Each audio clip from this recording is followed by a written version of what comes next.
Maraming salamat, Phil Meacock. And if you make legends, we back legends.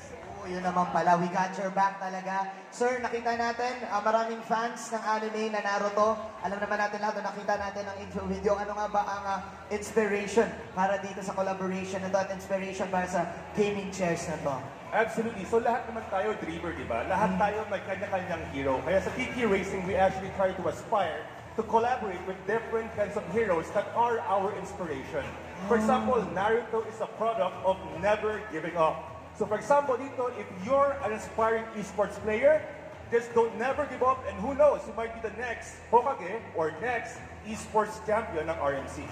Parang pwede ako dito, bagay ako dito. Yes, we do. Thank you so much for telling that. Actually, we have a showroom in BGC. Oh. It's called TT Racing Homegrounds, which is a combination of a home and a playground. Again, TT Racing Homegrounds, search nyo na po sa Google.